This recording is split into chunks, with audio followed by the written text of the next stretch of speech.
This is going to be like the ultimate goal, because once you solve it there, it's easier to scale it up and to deliver better performance. So if you do it on the system level, it's similar to as not curing the issues and problems. Just put like some, you give like just a medicine, but you are not curing the main issue or the core. Welcome to 20-Minute Leaders. Just sit back, relax, and learn from the leaders of today. It's a journey. Each one is different, unique, inspiring. Let's get started. This episode is powered by J Ventures, a community-driven VC fund in Silicon Valley, in partnership with Lomitech, and sponsored by Homeward Ventures, Hippo Insurance, Upwest, Hillel at Stanford, Leap, and Birthright Excel. Welcome to 20-Minute Leaders, and welcome Moshiel Biton, the CEO and co-founder of Addionics. Dr. Moshiel Biton, Addionics' co-founder and CEO, is a pioneer entrepreneur and a materials scientist. He is one of the only experts in future energy research. He did his Ph.D. in Materials Science and Post-doctoral research at Imperial College. He founded Addionics with two of his professors from Imperial College in 2017. In addition to the business side, he has volunteered over the years as a co-chair and as a board member at the Israeli Business Club London. Moshiel Biton, welcome to 20-Minute Leaders. How are you? Very good. Thank you very much for having me. I'm excited to dive deep into the world of rechargeable batteries, renewable energy, and what you're doing today with Addionics, both your own personal journey, talking about Addionics, and then a little bit more broadly about the vertical and the domain, the different challenges that are being presented today, and where we're at as we're approaching the end of 2021.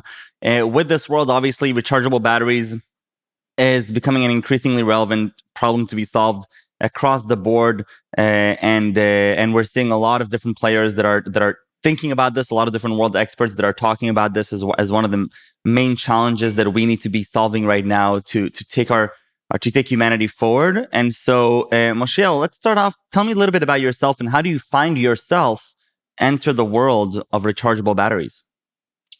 Yeah, first, I think this is the best timing in the history to be a part of the battery domain. It wasn't like that when I actually joined to the battery domain almost 10 years ago. It wasn't sexy as today. It was important, but not as sexy as today. And we have to say that thanks to Tesla of bringing this topic into our, I would say, everyone understand what is batteries today, electric vehicles, and it wasn't like that before. And I'm a material scientist by background from Ben Gurion University in Israel, first degree, master's degree, mostly focused on semiconductors. And then I had an opportunity to move to London, to the UK, for a Ph.D. In the field of batteries. And the research was to better understand how the battery structure is going to affect the battery performance and battery properties. And this is, I would say, increase the interest into the topic. I went to almost all the biggest conferences in the world, and I came a few times to my PhD supervisor at that time and asked them about like some crazy ideas, like very every Israeli and trying to save the world and to build his own company. And few times I came with few ideas, and always they said, no, it's not going to work. It's against the physics, against the thermodynamics. It's not going to be commercial viable. And with the idea of Addionics, actually they gave me a green light. They said it's positive. And then I said, you know what? You'll work for me for the company. And they started to laugh. And fast forward, they're full-time at Addionics, and that was the biggest achievement that time. Of course, Incredible. Since then, we have more achievements. I love it. Okay, Addionics, what is it about? So today, most of the focus on the battery research, company, startup giants are trying to improve the chemistry of the battery.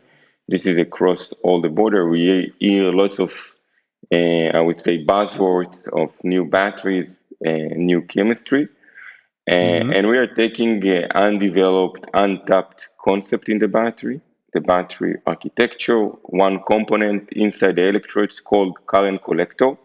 The current collector, it's a 2D metal foil, similar to the foil that you have in your kitchen.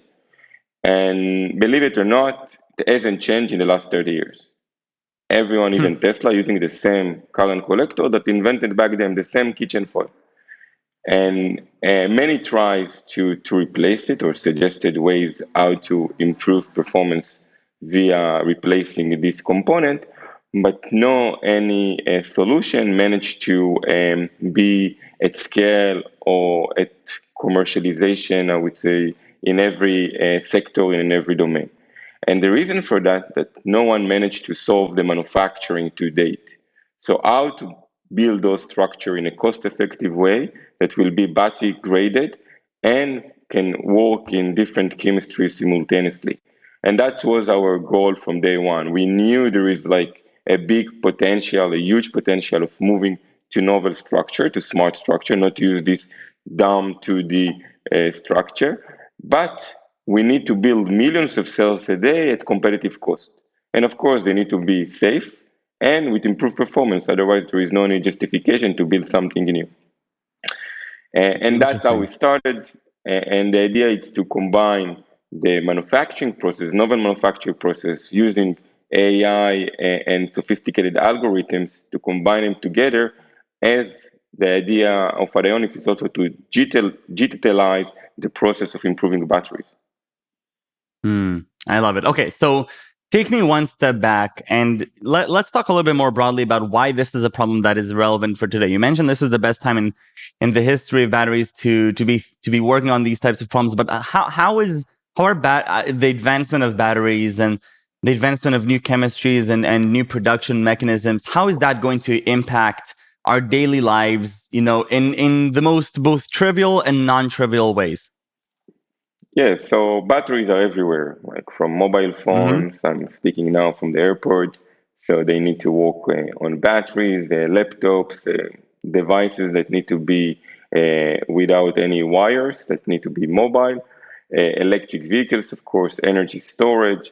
So there is no any device that we can think about it that battery won't be, I would say, could be part of operating this device from even marine application, aviation, space.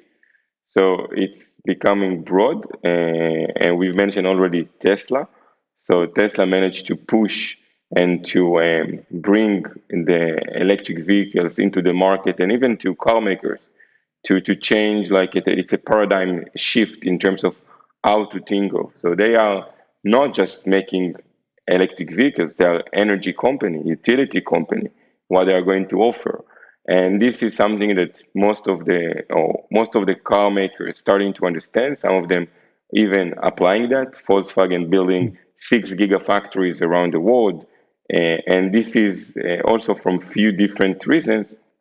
One reason is to be responsible for the future of their ability to manufacture, to make sure there is enough batteries to supply the demand, and also to be the owner of the performance. And from the economic point of view, battery in vehicles, batteries up to 40% of the cost of the vehicle. And that was the driving force to reduce the price. When you reduce the price, the cost of batteries below a certain amount, you make it competitive compared to internal combustion engine, to conventional cars.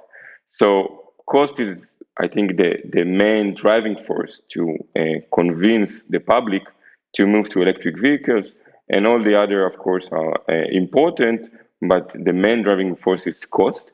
And this revolution, I would say, push other applications. Let's say energy storage. We know how to generate renewable energy from sun, wind, but the sun is not always shining, the wind is not always blowing, and we need to store the energy. And today, the best vehicle to store energy is batteries, especially if we're talking about residential, I would say, storage. We have like solar panels, we can store the energy and do that in very efficient way. So it's across all the border, and we are going to face it more and more in the future as the battery cost is going to be down, and then there is more motivation to replace, I would say, other uh, um, other applications that require batteries. Now, in general, if we're looking at the battery space and the space that you're in, is this a, what type of market is this? Is this a winner take all market? Could there be multiple large players in the field working simultaneously? Is it, big contracts that you're getting with the OEMs or different service providers? What is sort of the trajectory of a traditional, rechargeable battery company today? So today there are, I would say, giant companies that building Hmm. batteries. Probably we know Panasonic, Samsung, LG, SK, CATL. Most of them are from Asia, but we see more companies that are in the West, say Northvolt in Sweden, and other companies that now are building. But the knowledge, the know-how is definitely is coming from Japan, China, mainly China, and Korea, South Korea. And in China, 70% of the lithium-ion batteries today produced in China or related to China from supply chain or production. And for a startup, battery startup, it was uh, two choices: either to build your own battery factory or to be sold to battery factory, as it's very capital, I would say, intensive to build your own factory, and the development are very long, similar to pharmaceutical industry.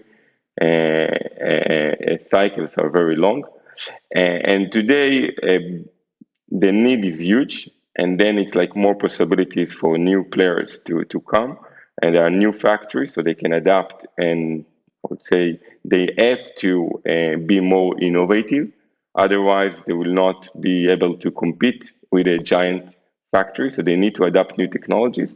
So that's why there is a very good timing to be active, and also the public opinion, and we see for instance with Biden's administration how much fund is, I would say, dedicated to the energy domain. So it's becoming more and more interesting to be active in that domain during this time. Interesting. And so, if as the leader of this company and as you're pushing it forward, what are the biggest challenges that are perhaps different from those of traditional tech startups that you're facing or that you're expecting to be facing in the coming years as you're building this out? Yeah, so traditionally it's very conservative industry, and also improvement of batteries with incremental, I would say, innovation, 2% every year. You don't see like a major or a leapfrog over the years, Mm. or it's not the same pace of semiconductors with more low, etc. And now there is a big change because, as I mentioned, like Tesla becoming also battery producer, and other car companies thinking about like to offer energy solution, not only vehicles.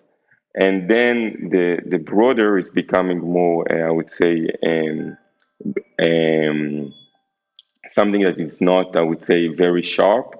And then you need to choose who is going to be your client, and who are the clients, and how to work with few clients together simultaneously. Because today, okay, you need to ask the end user what they are looking for, but at the end you need to Right. build your batteries with battery manufacturers. So to deal Sure. with few parties simultaneously, it's a challenge. But I think that the industry is moving so fast, so they also trying to adapt into a new solution and new technologies.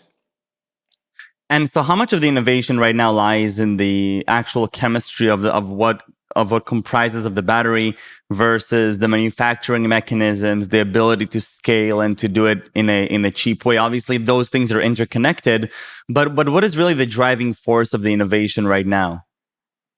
Yeah, so I'd say traditionally it mostly was the chemistry, the focus on chemistry from government, research centers, giant companies and startups.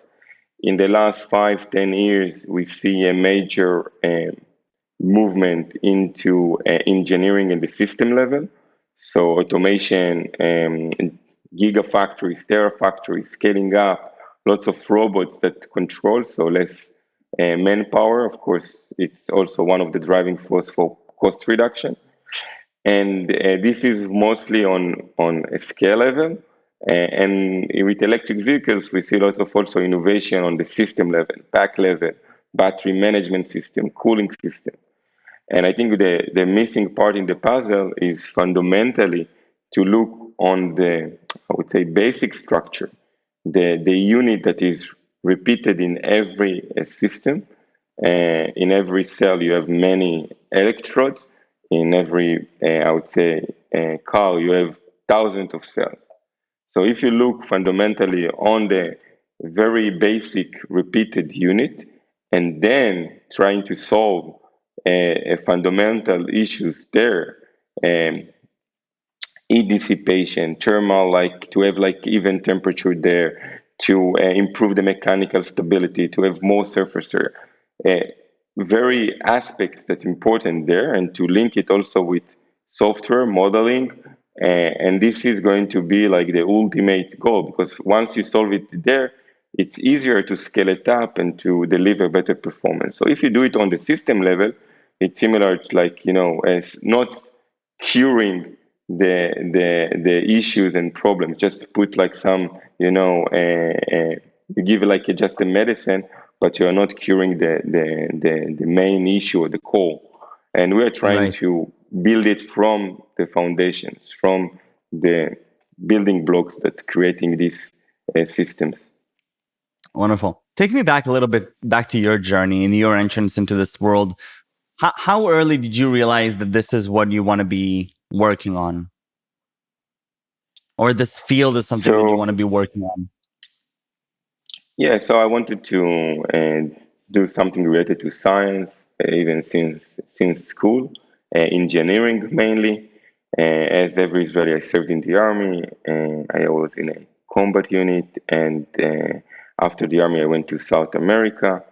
And I remember that my mom even registered me to the university. So she registered me to different engineering departments.